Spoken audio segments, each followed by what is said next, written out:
Assalamu alaikum rahmatullahi wa barakatuh. Hope you're doing well. So, what I find really intriguing about the Titan subversive vessel is that many of us can understand the curiosity of wanting to see that ship in person. Humans have a very adventurous spirit, and explorer types who take risks have helped people see things that they may not have seen before, because there have been others who have gone down to the bottom of the Atlantic, seen the Titanic, and left a placard there. And those who have seen it, they've felt like this is amazing. Just like people who want to look at a volcano, some want to climb Everest. There are a lot of GoPro people who I follow who mountain bike on the very slim edges and they enjoy it. People who want to surf giant waves. It's just how some humans are built, to where they're risk takers, and those of us who want to be on the sidelines and view it from a safe distance get to enjoy the fruits of their adventurous nature. And so I don't blame them for wanting to go down there. The CEO clearly didn't hire the right people, was very shoddy in his engineering, and others have pointed out all the mistakes he made. And so these wealthy people who trusted him were really lied to, led astray. The waiver obviously said there's a risk, but they trusted him just like how we trust our pilot to not be drunk or on drugs when we fly on planes, or the bus drivers. You trust people to get you to your destination and back. You trust that they have their mind about them so that they can fulfill the mission. And what I think is interesting further is how there is plenty of military and former military commenting how there's not that many types of rescue technologies available for people that deep, because they don't do military operations that deep, and so no one's really gone about practicing these types of ship operations to go that deep. And when they talk about them being bolted inside, I'm very claustrophobic. I can't stand being in a plane longer than 5 hours, or a car for an hour. I really suffer with it. I don't like it. So being in a tiny tank where you cannot stand up and walk around, and you're deep in the ocean, in the abyss, is scary. It's quite scary. It might be okay for the first 2 hours, but apparently they just had sandwiches and bottled water. The bathroom is like horrid, really unsanitary. Just think if someone rips a fart, you're stuck in there. I mean, the smells of other people. It's a lot of suffering in order to get this reward of seeing such a historic graveyard. But to die like that, slowly, in darkness, if the power went out or if there was a leak and water came in, but knowing there's no way out and you're bolted in, they don't have an escape hatch, they don't have certain beacons and whatnot to help them be identified, and knowing you're going down there when it's going to cost so much money to retrieve you, more than the ticket itself to go down there, is really bizarre. Really bizarre. But to think how the Titanic has that hold over people, really does. And what's great about us is we have videos now where we can view it.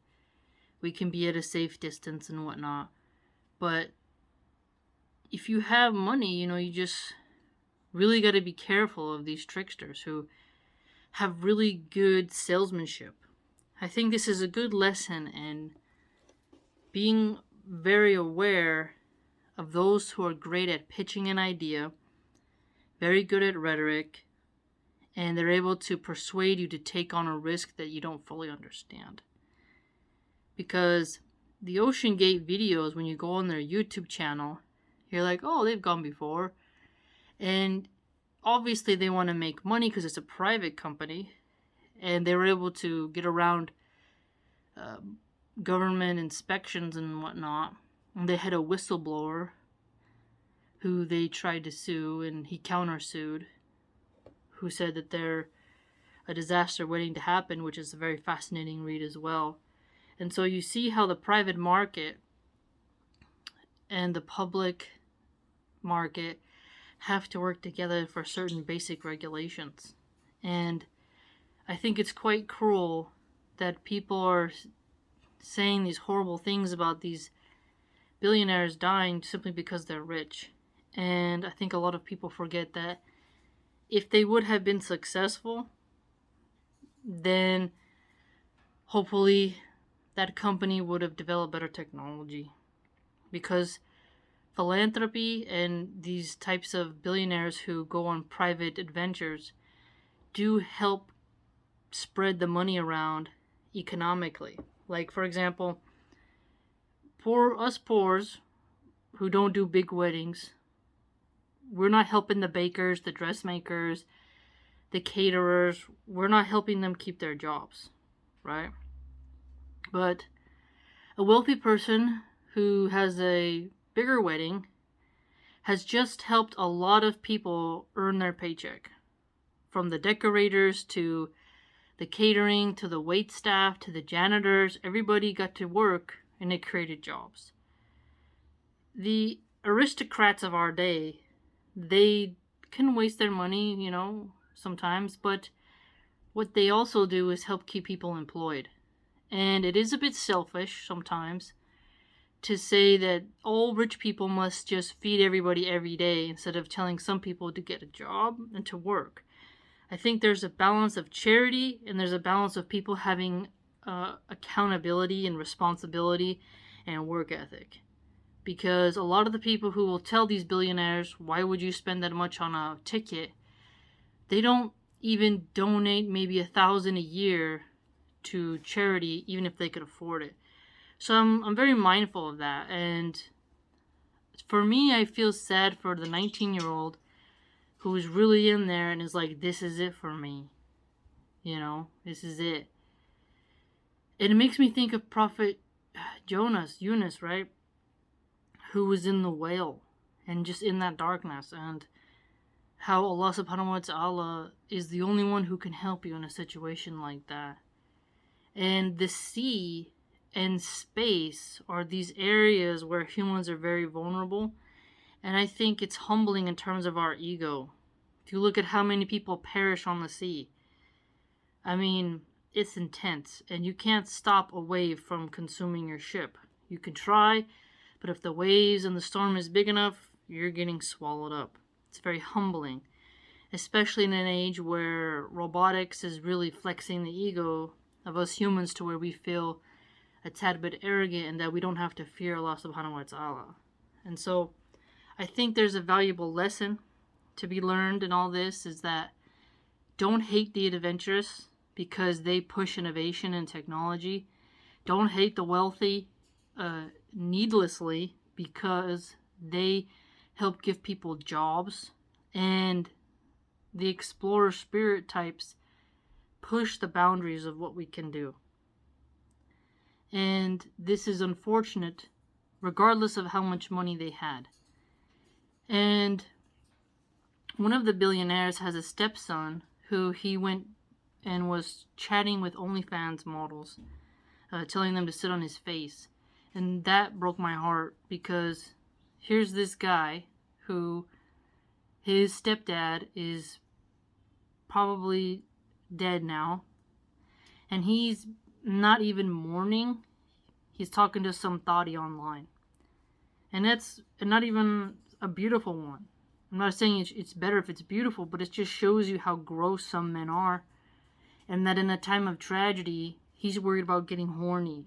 And what a sad, sad type of family to think that you could have money, but you don't have, the respect and love of your peers and your family to the degree where they are not even caring about you publicly. It's quite sad. Quite sad.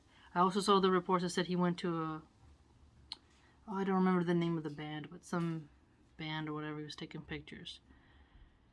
But I don't think this means we should stop exploring, but I think it just means that we have to make sure that we support those who willingly risk their lives for innovation, because just like some people donate their bodies to science, they allow their body to be humiliated to study. Those who take risks for others, there's some bravery in that type of courage. The CEO not wanting to hire old white men and only hire, college grads under 25, I think that type of woke policy also was a bad idea and very racist. So racism against white people also caused this problem as well, because your age and your seniority should matter, and your race shouldn't matter. What should matter is if you got skills and experience for the job. And this shoddy CEO, he cut a lot of corners. There's tons of videos on that. I don't want to overburden you with them, but there's a lot of great reporting out there, and this is a very unique tragedy because Titanic, they're just similar in name, and it now will go down in history. It's this sort of tragic event. Just like if a spaceship were to explode, we should feel bad. We should feel bad for tragedies where the migrants are at sea, illegally crossing, risking their lives, and, people who perish when they come across the Rio Grande. It's really quite sad. So hopefully people get smarter about who they trust and watch out for the salesmanship. Just like how there is people who will sell you a car that's a lemon, be mindful.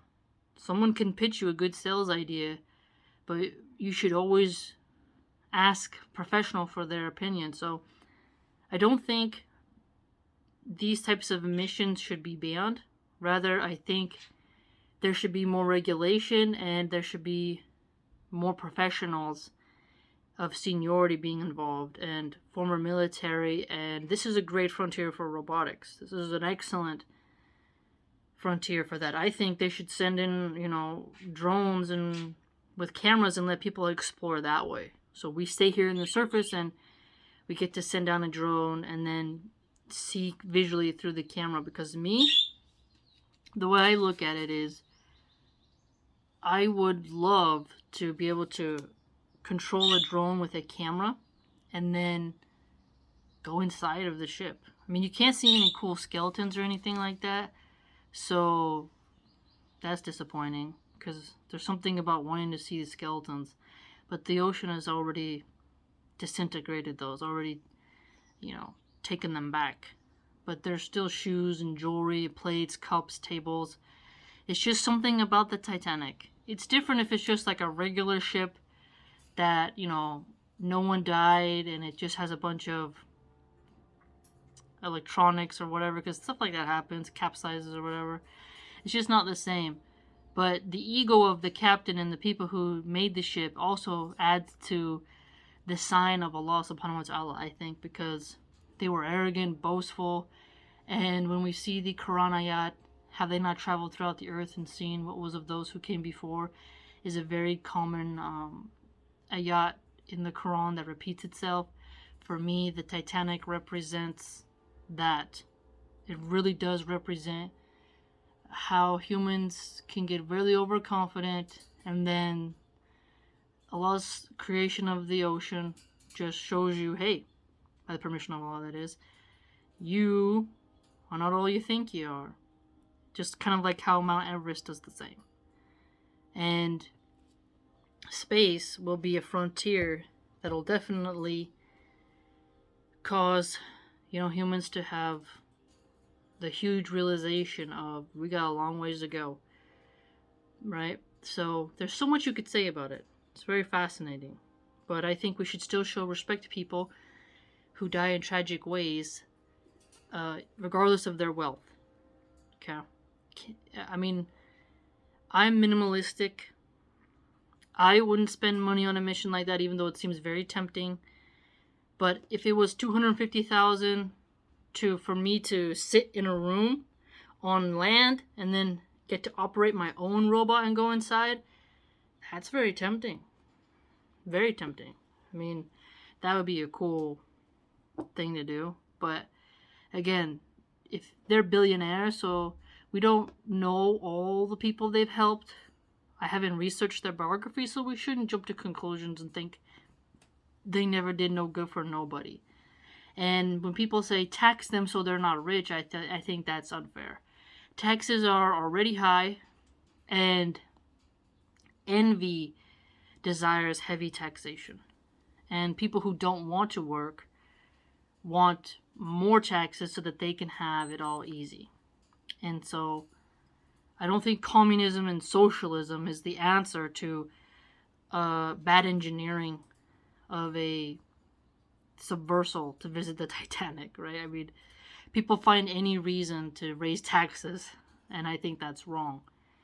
Okay, because the billionaires and the millionaires, they're going to find a way to hide their money regardless. It's going to be regular people on their tiny paychecks. They're going to be like, wow, you're taxing me for everything. There's a tax on everything. Stop taxing us. We need less taxes so people can keep their money. And the politicians can stop sending it to Ukraine and other things like that. But that's another story. But essentially, this is just a dark way to die. I mean, in the darkness, crammed with other people, I wonder what they thought about. Were they banging on the walls? What were their final thoughts? I mean, because they're most likely gone now because they've run out of oxygen. And they have not been found. So if they got tangled on a net or something happened, orcas, whatever it is, the vessel could still be bobbing up at the top, but since they're bolted in, and it takes time to take those bolts off, they can't even get out if they're even at the surface. So their bodies, if they don't get found, are going to be rotting and decomposing inside.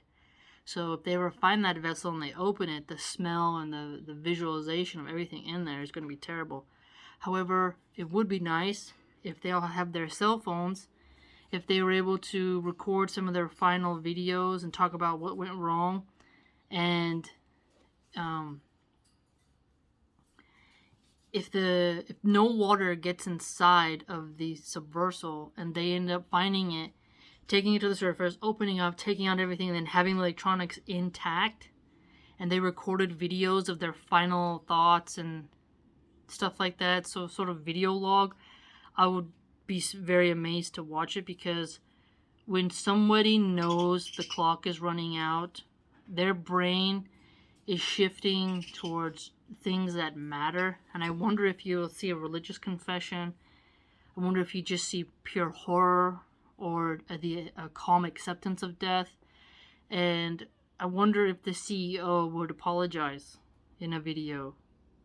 He cut corners. He had a stupid type of controller. It just looks really shoddy. He bought over-the-counter parts.